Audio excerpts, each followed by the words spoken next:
Hi, everyone. Welcome to Jenn Does Penance for missing the first story time and re-records chapter 1. So we'll be reading Catch 22 day by day, a couple chapters a day. Ford and I will be switching between us, doing a day at a time, except I'll be doing 2 days in a row because I'm an idiot and slept through the first one. Chapter 1, The Texan. It was love at first sight. The first time Yossarian saw the chaplain, he fell madly in love with him. Yossarian was in the hospital with a pain in his liver that fell just short of being jaundice. The doctors were puzzled by the fact that it wasn't quite jaundice. If it became jaundice, they could treat it. If it didn't become jaundice and went away, they could discharge him. But this just being short of jaundice all the time confused them. Each morning they came around, 3 brisk and serious men with efficient mouths and inefficient eyes, accompanied by brisk and serious Nurse Duckett, one of the ward nurses who didn't like Yossarian. They read the chart at the foot of the bed and asked impatiently about the pain. They seemed irritated when he told them it was exactly the same. Still no movement? The full colonel demanded. The doctors exchanged a look when he shook his head. Give him another pill. Nurse Beckett made the note to give Yossarian another pill, and the 4 of them moved along to the next bed. None of the nurses liked Yossarian. Actually, the pain in his liver had gone away, but Yossarian didn't say anything, and the doctors never suspected. They just suspected that he had been moving his bowels and not telling anyone. Yossarian had everything he wanted in the hospital. The food wasn't too bad, and his meals were brought to him in bed. There were extra rations of fresh meat, and during the hot part of the afternoon, he and the others were served chilled fruit juice or chilled chocolate milk. Apart from the doctors and the nurses, no one ever disturbed him. For a little while in the morning, he had to censor letters, but he was free after that to spend the rest of each day lying around idly with a clear conscience. He was comfortable in the hospital, and it was easy to stay on because he always ran a temperature of 101. He was even more comfortable than Dunbar, who had to keep falling down on his face in order to get his meals brought to him in bed. After he made up his mind to spend the rest of the war in the hospital, Yossarian wrote letters to everyone he knew saying he was in the hospital but never mentioning why. One day he had a better idea. To everyone he knew, he wrote that he was going on a very dangerous mission. They asked for volunteers. It's very dangerous, but someone has to do it. I'll write you the instant I get back. And he had not written anyone since.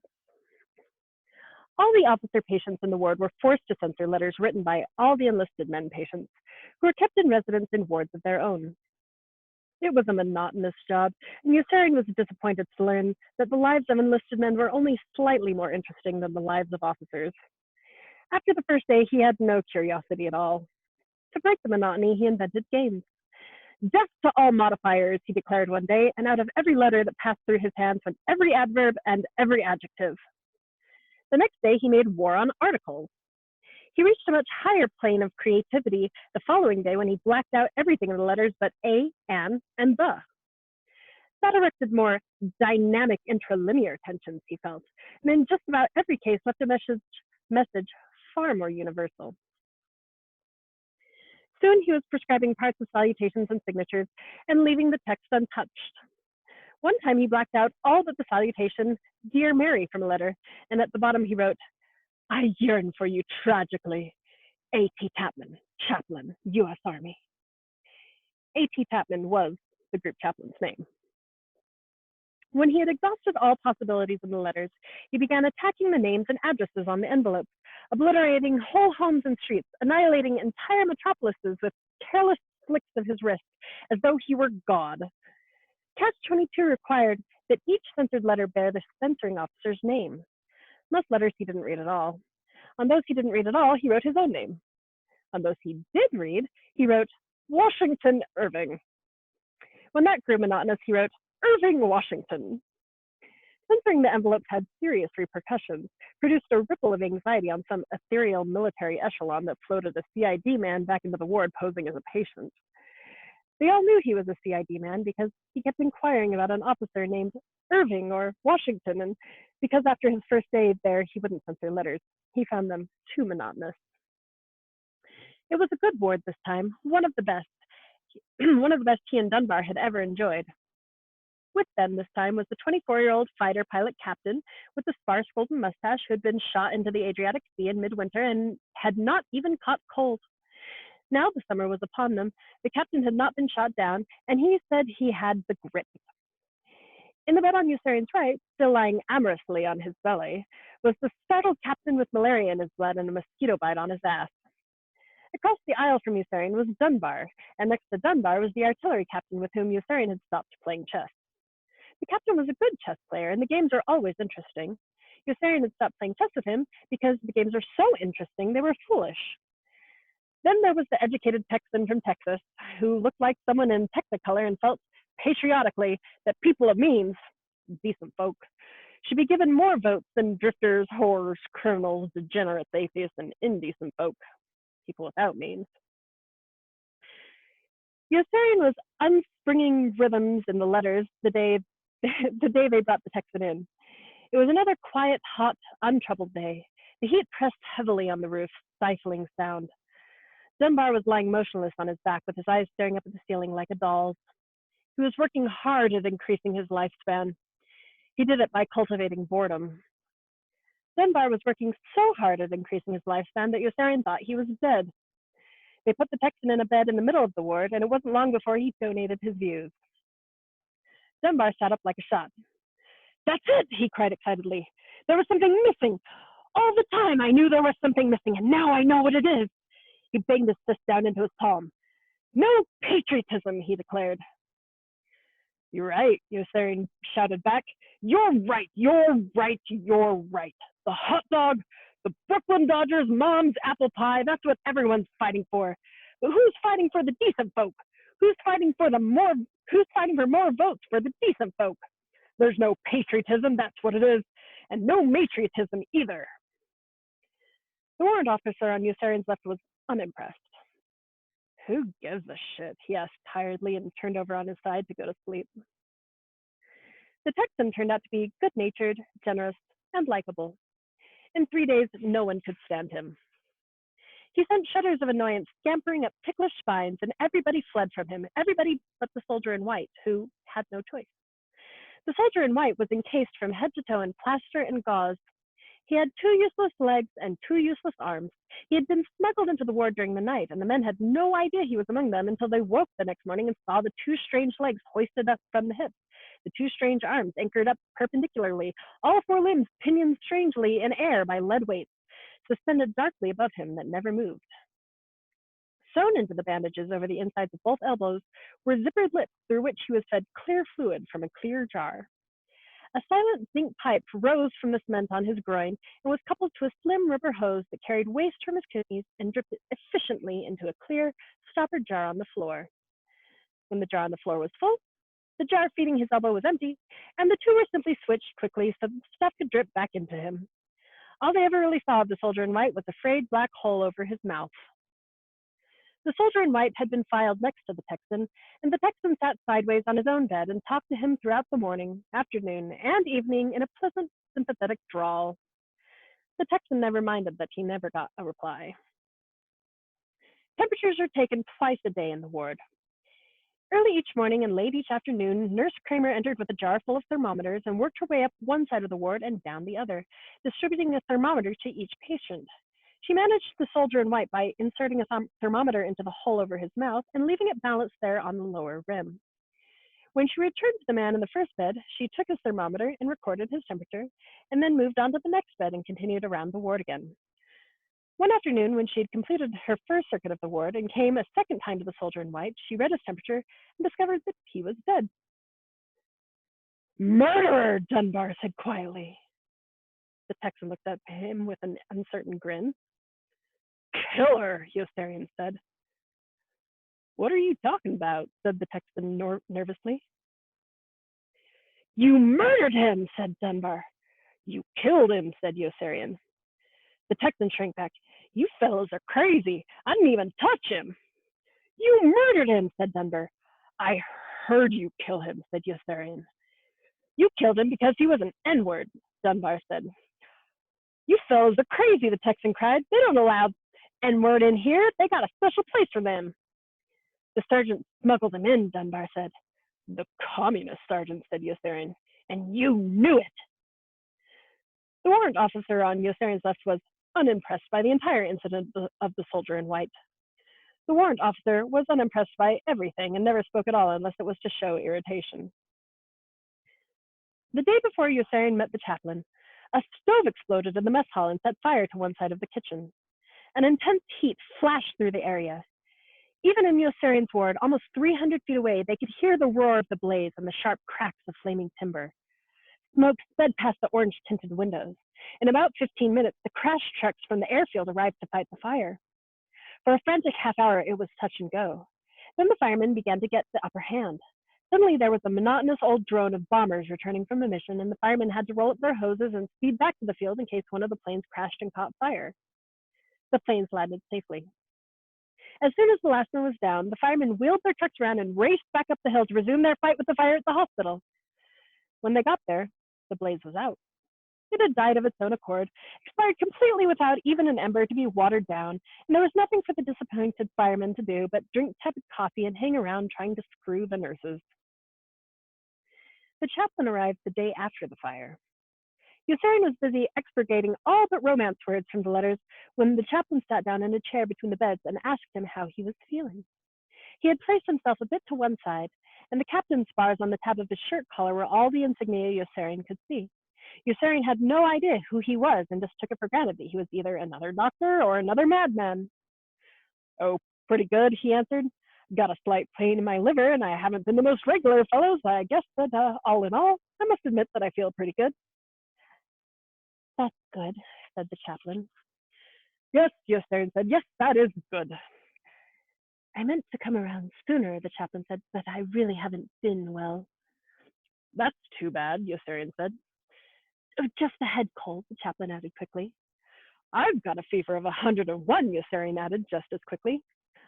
That's too bad, said the chaplain.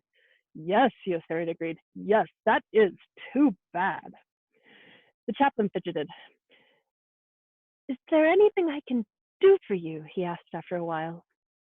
No, Yossarian sighed. The doctors are doing all that's humanly possible, I suppose. No, the chaplain colored faintly. I didn't mean anything like that. I meant cigarettes or books or toys.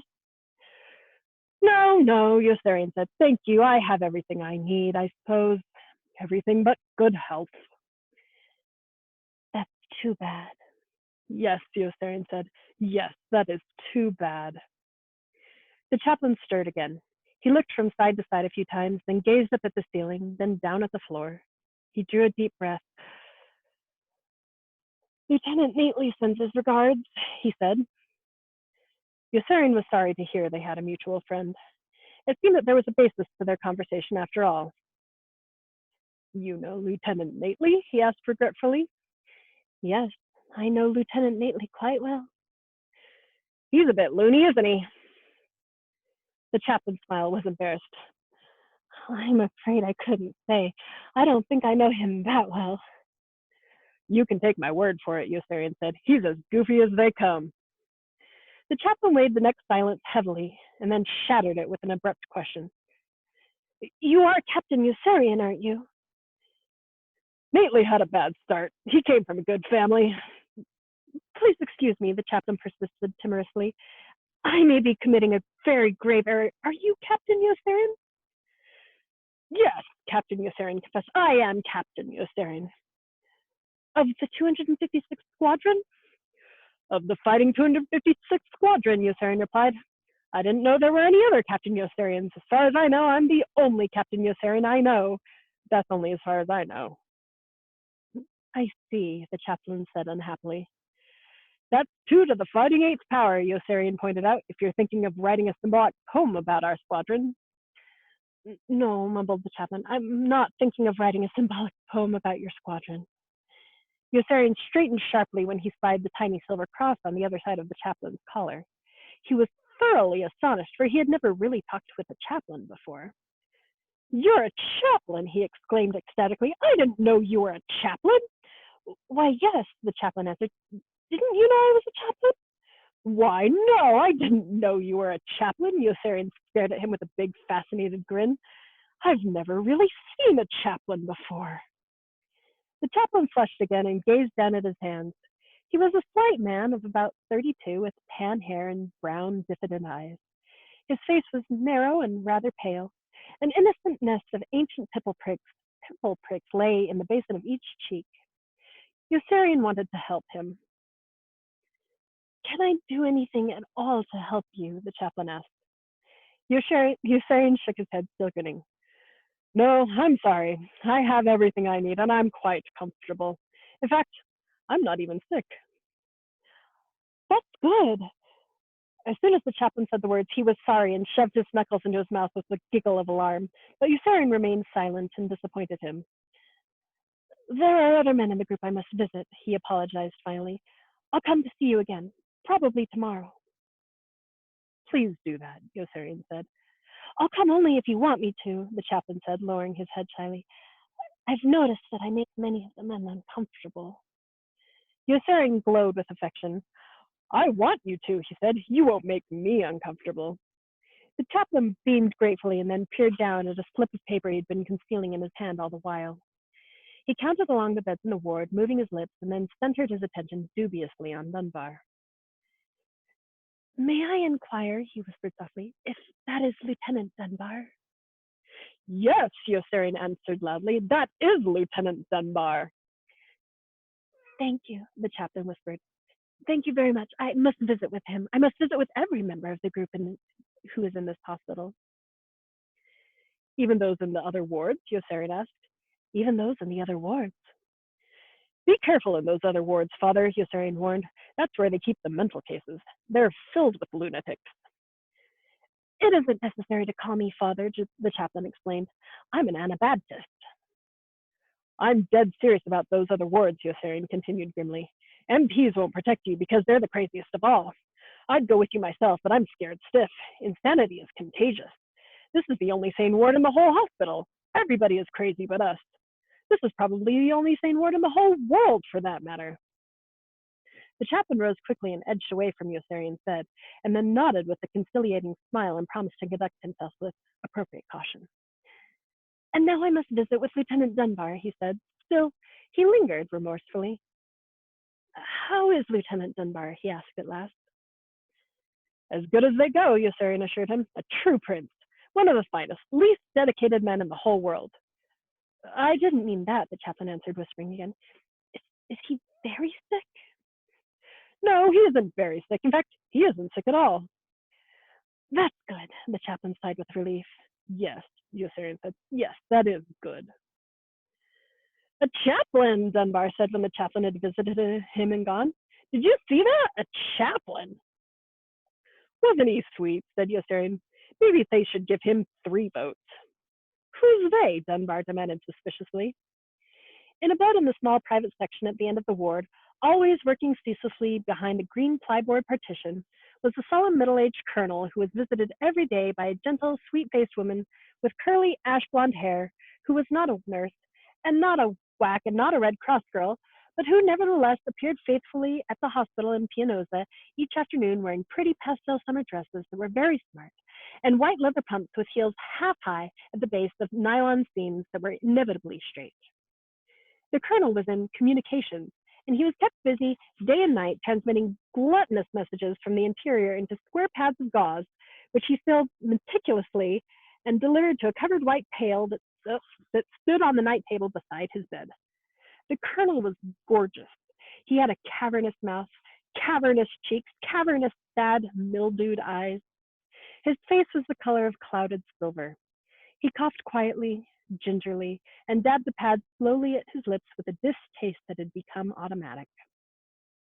The colonel dwelt in a vortex of specialists who were still specializing in trying to determine what was troubling him.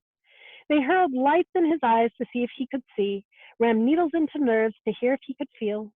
There was a urologist for his urine, a lymphologist for his lymph, and an endocrinologist for his endocrines, a psychologist for his psyche, a dermatologist for his derma, There was a pathologist for his pathos, a cystologist for his cysts, and a bald and pedantic cetologist from the zoology department at Harvard who had been shanghaied ruthlessly into the medical corps by a faculty anode in an IBM machine and spent his sessions with the dying colonel trying to discuss Moby Dick with him.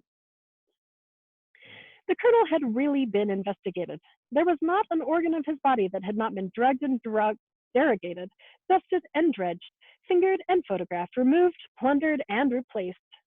Neat, slender, and erect, the woman touched him often as she sat by his bedside and was the epitome of stately sorrow each time she smiled. The colonel was tall, thin, and stooped. When he rose to walk, he bent forward even more, making a deep cavity of his body, and placed his feet down very carefully, moving ahead by inches from the knees down. There were violet pools under his eyes. The woman spoke softly, softer even than the colonel coughed, and none of the men in the ward ever heard her voice. In less than 10 days, the Texan cleared the ward. The artillery captain broke first, and after that the exodus started. Dunbar, Yossarian, and the fighter captain all bolted the same morning. Dunbar stopped having dizzy spells, and the fighter captain blew his nose. Yossarian told the doctors that the pain in his liver had gone away. It was as easy as that. Even the warrant officer fled. In less than 10 days, the Texan drove everybody into the ward back to duty. Everybody but the CID man who had caught cold from the fighter captain and come down with pneumonia.